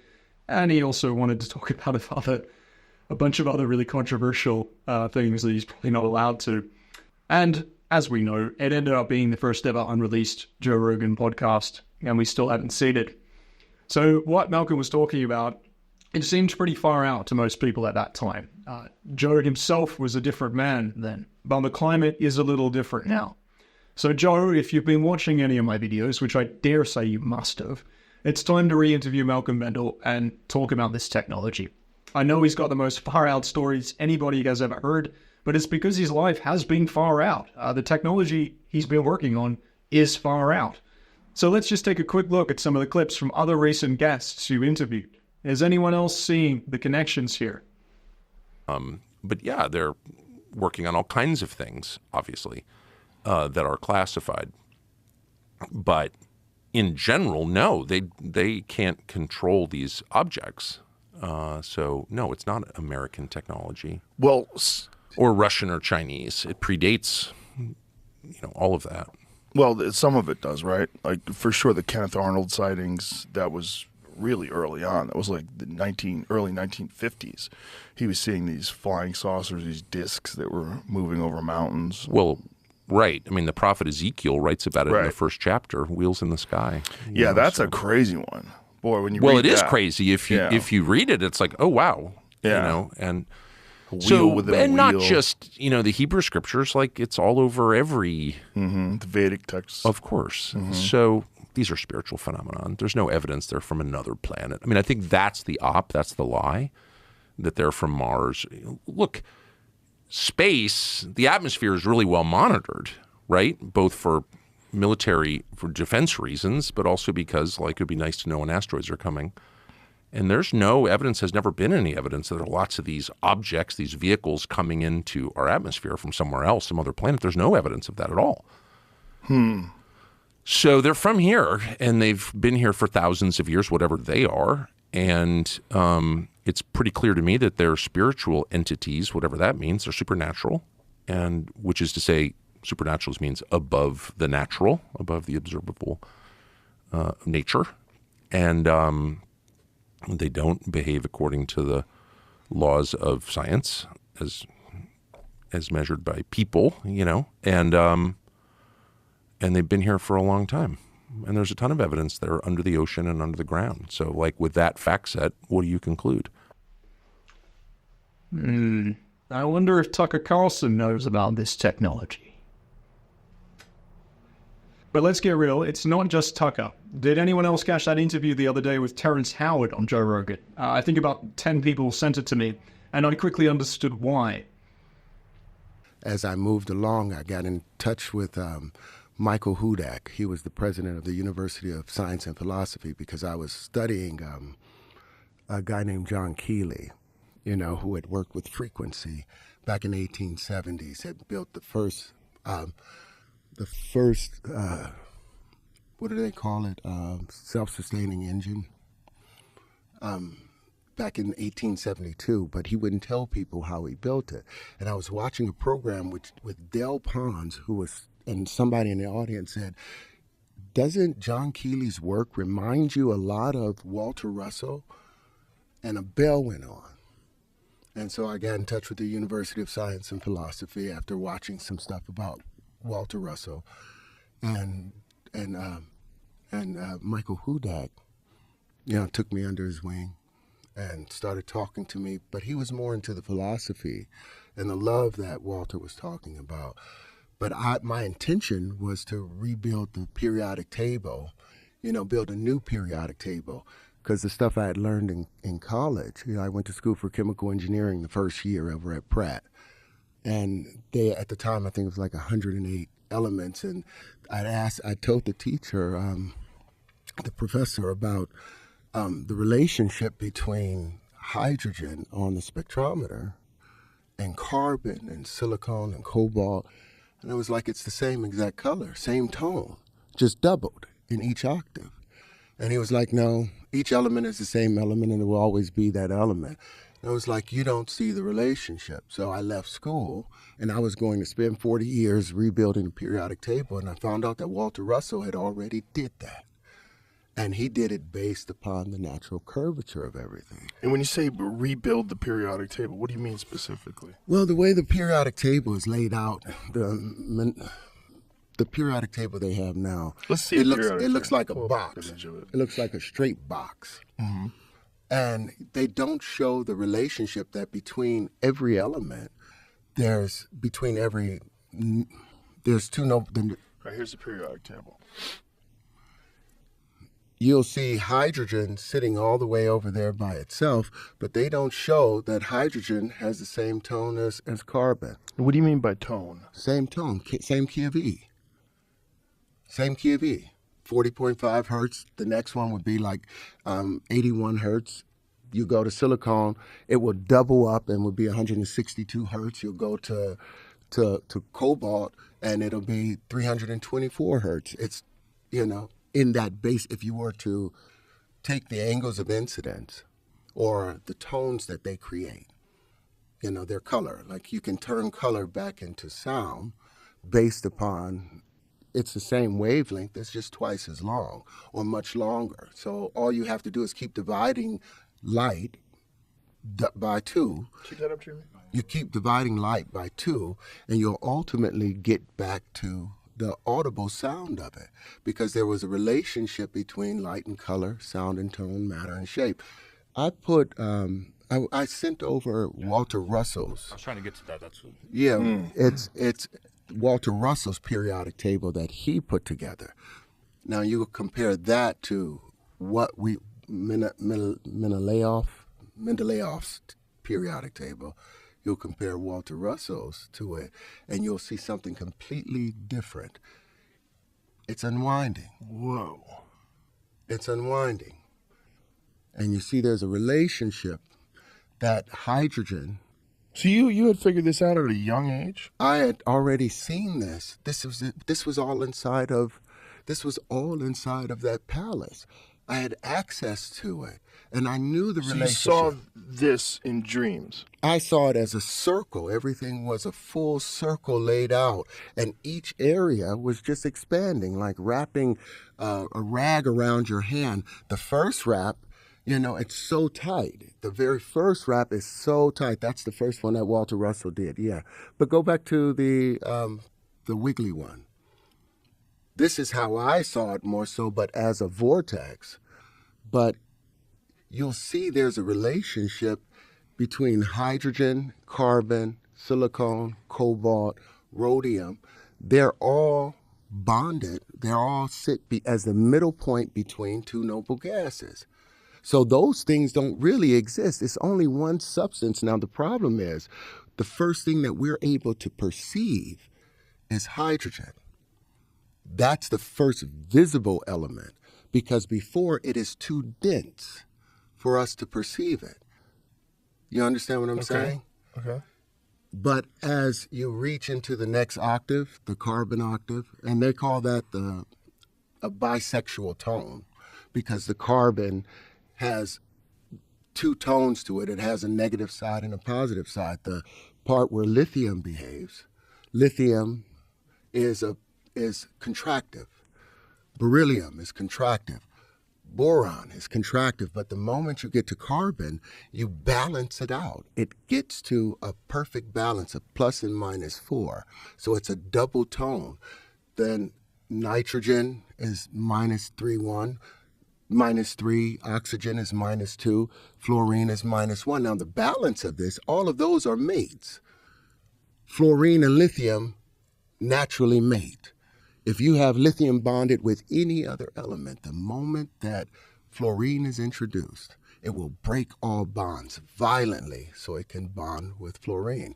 Same thing with beryllium and oxygen. That's why it said, and what they've tried to keep from us, if you want to break water into its component parts of hydrogen and oxygen, all you have to do is introduce beryllium or the sound of beryllium. And oxygen will violently break away from any other thing, even hydrogen, to bond with that beryllium. And now you can have, with the frequency of it, and since the hydrogen is smaller, hydrogen will, that waveform, you can send that up into one tube, the oxygen into another tube, without using electrolysis, without using heat. It was just through frequency, and the proof of it, if you go back up just a little bit higher, we know the relationship between sodium and chlorine. They're equal and opposite mates. If you get out of the pool and you got chlorine and you're itching from the chlorine, all you have to do is get some real salt and rub that on your skin, and it'll turn right into an oil. It naturally neutralizes each other. So everything has an equal and opposite mate. The lithium becomes sodium in the next octave, doubles the same exact tone, just doubled and wider. The sodium becomes potassium in the next octave, widens up. The reason that arsenic kills us is because our DNA has nitrogen and it has phosphorus in it, because nitrogen unwinds into the next octave right after silicon and becomes phosphorus. Our DNA has both of those in there, but it's going by tone. So the moment arsenic, which sits as a -3 on the next octave, the moment arsenic is introduced, the body thinks that, oh, this is my thing that I need. And it tries to wrap itself around the arsenic, but it causes the DNA to unravel because it's 4 times as large as that nitrogen was. And those other little elements, titanium, vanadium, chromium, manganese, and iron, all of those aren't true elements. Those are isotopes. Those things, those first 3 are the full tones. They make full spheres. But now it becomes elliptical with titanium, vanadium, and chromium. And on the other side, it's like when, like I said, if you wrap the rag around your hand, the first wrap, really tight. You can't get much out of it. Second wrap, you damn near can't see the difference of it. Third one, you start seeing hydrogen. The fourth wrap, you see carbon. I need a piece of paper or a rag and I can show you that twist. But in between each one of them, by the time you get, nature does not allow us in the silicon octave for there to expand out. But there is the same titanium, vanadium, chromium, manganese, and iron that exists between aluminum and silicon. But nature doesn't allow us to unravel that. But now with the wave conjugations, we can. Joe, you need to interview Malcolm again. Repair the damage that was done, and next time, believe in your friend Randall, because he's a brave guy and a genius in his own right. Come along to Cosmic Summit, see it in action. I'll get down and sniff the exhaust with you. It'll be a lot of fun. Sean Ryan is also keeping things up since his interview with Randall. And I want to thank Randall and Sean, if you're watching this video too, for the shout out that I got on that podcast, by the way. I get the distinct feeling that many of you guys that have subscribed recently heard about the channel on the Sean Ryan podcast. So welcome to the fold, my friends. I'm glad to have you, and I share your line of curiosity. So Sean did this recent interview with Billy Carlson, and that was another bang-up. Very interesting stuff. Let's just watch a couple of relevant clips to tie things up here before we move on. I wanted to talk to you about CERN. Is CERN learning anything from ancient Egypt? Yeah. Can you describe what CERN is? Sure. CERN is the LHC, the Large Hadron Collider. It's the largest machine in the world, located in Switzerland, and it's all underground, and it uses this gigantic track, this underground tube that's connected, and they send atoms in opposite directions and speed them up to, a percentage of the speed of light, and then let them collide. And then they analyze the collision to see what comes out of this collision between atoms, quarks and muons and everything else that they discover. But something else they discover in the process is that they create microscopic black holes. Now, Really? Yeah. So originally, a lot of people were getting scared about this because they were like, man, if you guys create a black hole here on Earth, will it suck the Earth in? I mean, kind of fair to assume, like, black holes are supposed to be pretty deadly things. Even light can't escape them. So why create one here on Earth? But I think, in my opinion, again, this is nothing that I've read, but my hypothesis is that part of the work going on at CERN is to learn how to create stable wormholes.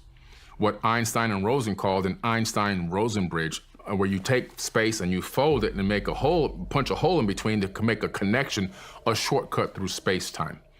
And so it could be learning or trying to experiment, either by accident or on purpose, how to create a stable wormhole. How do you create one and hold it open? The biggest thing is holding it open. So you're talking about you're folding space and creating a hole through it. So you can go from point A to point B. Instead of traveling over the length of that sheet of paper to get from point A to point B, you now just arrive at point B almost instantaneously. Okay. You see? And Einstein and another professor, another theoretical physicist named Rosen, they call it the Einstein-Rosen bridge, was a theoretical name for this type of hypothesis on how to create a wormhole, or what a wormhole would be, how it would operate, how it would work. The biggest problem that we have is not creating the wormhole now, because we can create them, but how do you keep it open? How do you make it stable for something to pass through without collapsing?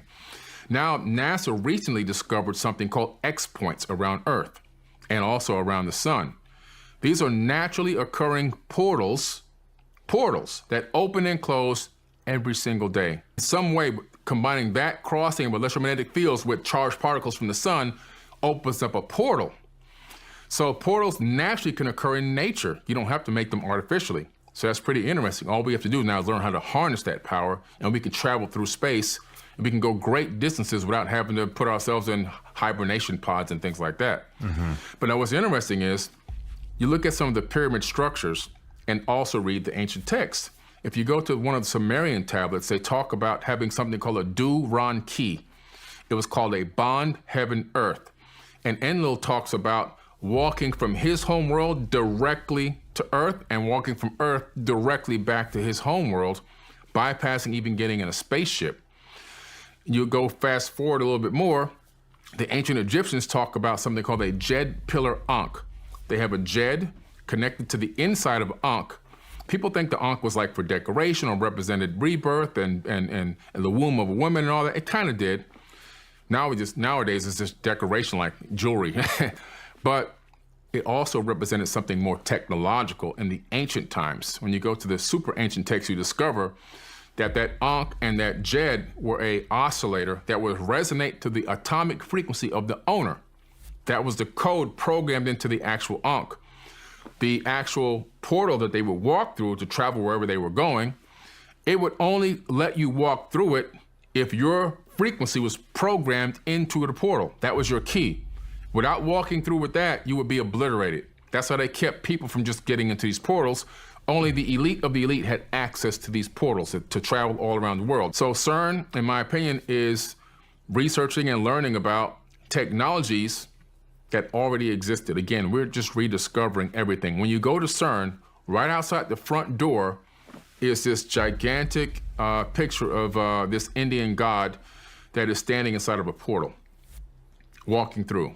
So I think they kind of knew what they were going to be doing when they started this whole building and started this whole project, but they just kind of kept it low-key to the general public, and they only released tidbits of information as to what's going on. What do you think they're doing with these mini black holes that you think that they're creating? All experiments. Have they documented this? Yeah, they have. They have, yeah. They are just, in my opinion, learning about these creation of portals, learning how to create stable wormholes, just all experimenting, just trying to figure out what type of energy can we inject into one of these holes that will stabilize it, maybe even expand it, and where do they lead? Where do they go? Like when we go through them, where will we end up? What do you think? This type of research without complete oversight, to me, is scary stuff, man. I mean, you don't even know what can come through. Like, I do believe in life in other worlds and also life in even other dimensions. Now, What is a dimension? Yeah. Well, dimension is a realm that exists at a different frequency. So right now we're in the third dimension. We only can control the first and the second. All right. The first dimension is a line. The second dimension is connected lines. And because we're in the third dimension, we're like the God over the second and the first. We can control and manipulate those dimensions from the outside. All they would see is the manipulation of their environment, and they would wonder what's going on. All right, so that's kind of power we would have.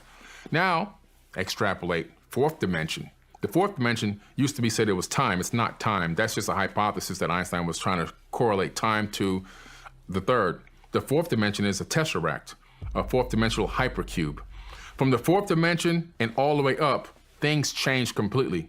So we're in the third. Somebody in the fourth dimension, an entity in the fourth dimension, can see into everything. They can see through this ceiling and watch us sitting here right now. All right? They can see the past, present, and future all at the same time. And then above that, you have the fifth, sixth, seventh. Now, these dimensions are compactified. And yes, that's an actual real word, compactified. They're stacked so tight on top of each other that they're like a Planck unit of distance away from this universe, right? And now, the only way to get into one is to move into a right angle at a different frequency. You have to obtain the subatomic frequency of that dimension.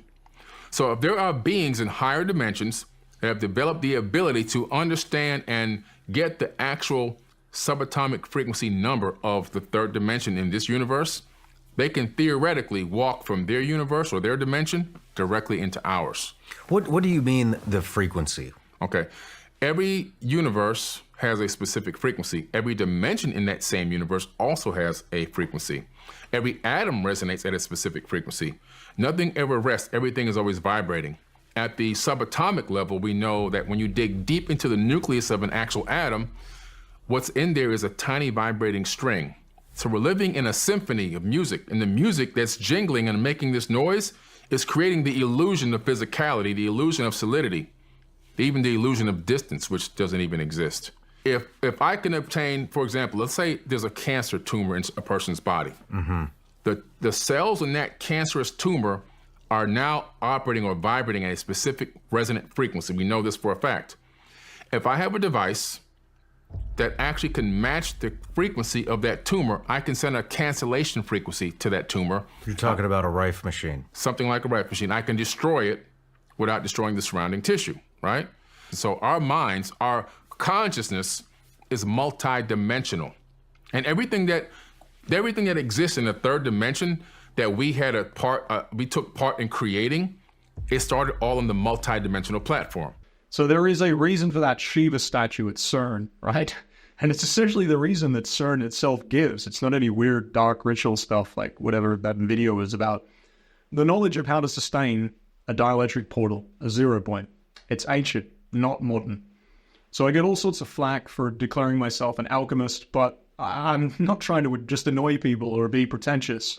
I believe that the modern Western scientific paradigm that is commonly taught in schools and universities is flawed from the foundations up. We've taken a wrong turn. I call myself an alchemist because I'm not an atomist. I don't believe that consciousness or life or love come from particles. I respect the history of science, and I work within the same paradigm that Malcolm Bendall, Marco Rodin, Walter Russell, Maxwell, Heaviside, Tesla, Newton, Pythagoras, Vyas, and evidentially most of the ancient world worked within.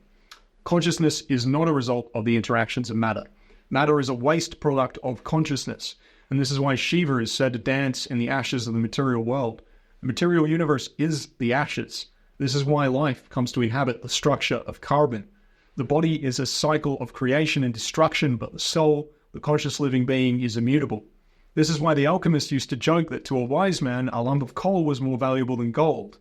This is why there is an agenda to have control over carbon, an agenda which the Thunderstorm Generator can break, mind you.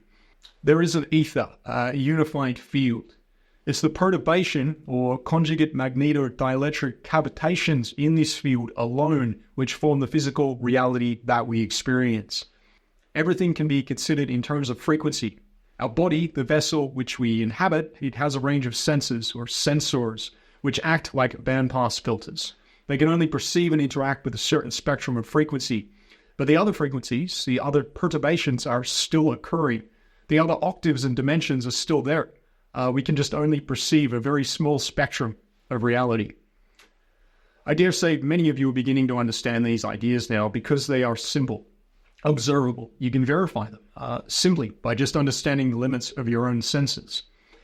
And look, some people may claim that it's hubris to rail on about how the modern Western scientific paradigm is wrong when I'm recording this video and sharing it with you using the products of modern technological advancement.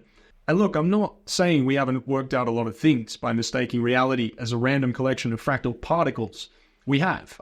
And I'm sure the wealth of analytical data we've gained over the past 100 years will continue to serve us. But we can learn something and build plenty of neat things like robots and computers, even in a school that's built on shoddy foundations. But ultimately, the school will collapse eventually because of its shoddy foundations. It might collapse straight away, or it might collapse in 50 years, but it will collapse. It doesn't serve us to keep adding extensions and rooms to it and making it look nicer when we know the foundations are rotten and we know a way to repair them now. Our collective global history, our legacy, is hidden in plain sight. You can find a lot of it on Internet Archive and even on YouTube these days. As I say, why can't we find it in schools though? Why are Tesla's patents and notes not in the standard electrical engineering curriculum?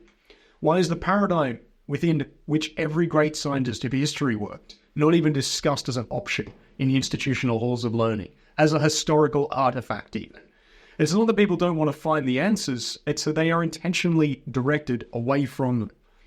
I've said it before, it is true hubris, true arrogant stupidity to believe that we are the most advanced civilization that has ever lived on Earth. The only empty spaces that exist in physics are the empty spaces that are generally occupied by brains in the heads of the physicists that claim that empty space exists, or dark matter, or whatever they want to call it these days. We live as part of a holographic fractal medium, the unified field, the ether. All frequency and no frequency, all possibility, no possibility. Until we base our work on this foundation, it is a fancy house on shoddy foundations, working against nature to just continue to exist. A waste of power, waste of energy, waste of time, literally. There is a distinct, intelligent, identifiable pattern to all of creation, and it's a highly intelligent design. Far more impressive than any man has designed. And it is, of course, up to you who you believe has designed it. But creation is certainly fractal, harmonic, and infinite. Of this, there is no doubt.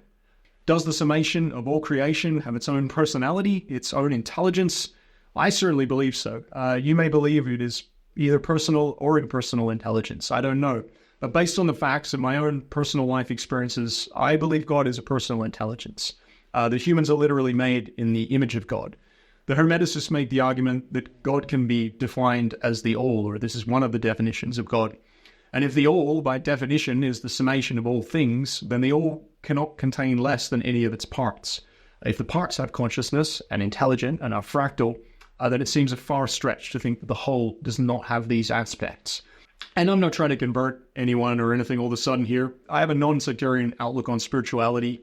My own education on these topics stems primarily from the Vedic texts, particularly the Bhagavad Gita and the Srimad Bhagavatam, as well as the Bible, though, and Masonic, Hermetic, and anthroposophical works. So the reason I bring intelligent design up is because it's highly relevant to the disclosure that's currently occurring. A lot of people are waking up to the fact that pretty much nothing in the universe seems random, that our existence is perhaps not as fleeting or as meaningless as we've been trained to believe. As above, so below. The ancient sages of the East wrote of the Vimanas, the flying machines of the demigods, and the Vajra, the Thunderstorm Generator of Lord Indra. The Bible speaks of wheels within wheels within wheels, and powerful electrical artifacts such as the Ark of the Covenant. The symbolism is in our face everywhere we look, on the buildings, in books, on the back of playing cards, the pattern on your great-grandmother's favorite dress or something. The ancients knew this. We know it again now. It's been carried down. The world around us and within us is going to change in some dramatic ways over the next decade. But we all seem to be moving together on this, and I do foresee it going well. Levitation is real. Transmutation is real. The 0 point is real. The suppression and the bad actors are real too. The disclosure is happening. It's happening now, and it's real this time. I know we jumped all over the place in this video. It was a collection of clips and stories, but I just wanted to switch gears for a moment and help try and connect the dots between all this seemingly bizarre things occurring all around us. So if you got something out of this video, then it was meant for you. So now go and try and help others understand what's happening. It's important. All right, we will end with this clip from Malcolm next. Thanks for watching, guys. Remember to book your ticket or your live stream pass for Cosmic Summit. Link is in the description. And I'll earn a commission if you use the link that I've provided in the description rather than just Googling it. So that would be really appreciated. See you all there. Stay tuned. I'll see you next time. Well, this is something that Randall taught me in a lecture, and I used to not pay attention to sacred geometry because it sounded like going to church and having to do math, right? So I was Randall's big catastrophist buddy for years, but there was this, this sidecar sacred geometry. And then we go to speak at the same conference in Sedona. And of course, being a good fellow speaker, I'm going to sit through the other people's presentations, and Randall's was all on sacred geometry. And what struck me was that what y'all are claiming, what you've identified, is that these fundamental units of time and measurement are eternal. I always thought the mile was probably the distance from some king's stable to his palace, or whatever, that it was some arbitrarily determined thing at some point in history, and we're stuck with it. And the metric system was, something that's really based off of, quantifiable information. But what you're saying here is that the mile is timeless, right? That the mile has always been with us. Is that right, Malcolm? Yeah, well, in fact, the mile, and it's a few simple facts, and it gives you that clue. The diameter of the sun, we're talking about zeros. Well, don't worry about the zeros. The diameter of the sun is the same as the seconds in a day. Therefore, miles equals seconds. The moon travels 2,160 miles, right? But that's also 2,060 years in the zodiac. They are the same. We lost that knowledge. Therefore, we lost the metric to transmute matter. Time is the mold in which matter is formed. Malcolm, jumping around here a little bit. Found it something again. I wanted to ask you earlier when you were falling in and out. When do you believe was the last time the technology was extant and utilized? When did it last appear? Now, there might have been certainly the Templars and others retained elements of it, but perhaps they didn't use it. But tell us about the more recent history. Funnily enough, the basis of this is what everyone has to understand is my definition of good and evil. Good is a good relationship with anyone is one in which you're empowered by it. A bad relationship with anyone, including the government, is one in which you're disempowered by it. What the people that want to disempower, I define as evil, and those who want to empower are good. So that's a very simple definition. What's happened through history is that people who want to disempower humanity and actually destroy humanity, as hard as it is for people to comprehend, and I always struggle with, I can't comprehend how anyone would want to destroy humanity, but I'm forced to accept Bill Gates' postulate that the powers that be want 500 million people on the earth. They don't want the other 7.5 billion. And so, without saying it, you just casually wipe off humanity. That's disempowerment on a mega scale. What the fear has always been in the establishment is that the Akashic record was always there. The plasmoid, the most powerful force in the universe, which is sentient, is there. What they've been trying to do by destroying and pursuing any literature and any individual that has a connection to that, because they're frightened that it is actually the spiritual connection is the only way you can download the wisdom to take, grasp the technology and work in a symbiotic relationship with the plasma, with the plasmoids to empower humanity. That means effectively free power, as much food as you like, and travel. So I think it's, at the moment, it's very clear to me, it's black and white, is that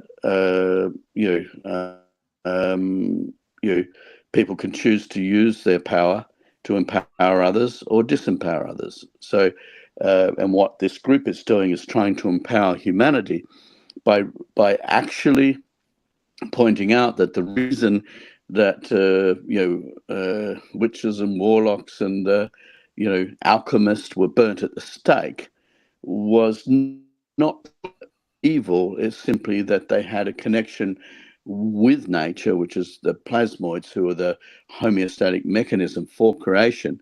And so that's what everyone's frightened of, and that's what they're prepared to kill for, because that disempowers them. Because if you have a relationship with the most powerful entity in the universe, then that's something they can't control, and that's something that they're impotent to fight. So I think that the real battle we have here is making people conscious that structured plasma exists, but also that's the fundamental, we are organic life form, and the plasmoids are a non-organic or electrical life form. We are too. Our brains are electrical, and we are electrical. It's the body electric. But I've just made that definition because, I think in our hubris and our disconnect, when you hide yourself in cities and disconnect yourself from nature, from reality, then eventually your civilization will collapse, because nature uses implosive power that only comes through wisdom and discernment, which only comes through men of God and people who walk a spiritual path. As societies seem to develop, they seem to lose their connection to nature. They lose their connection to the universal principles, and nature uses implosion because it's the most efficient way to tap and distribute energy. We are absolutely brain dead stupid to have gone over the last 2,000 or 3,000 years using explosive technology, which is intrinsically wasteful, produces friction, destroys people, and destroys the planet. And so, one day when we grow up, and hopefully that day will be at the Cosmic Summit this year, where we'll sort of mature to the extent to realize that, the path, because of the results that we've got, in the last few months, that I think that they challenge the system because they demonstrate existence of another path which has been denied to us, which is just a manifestation of evil. Wow. Thanks, man.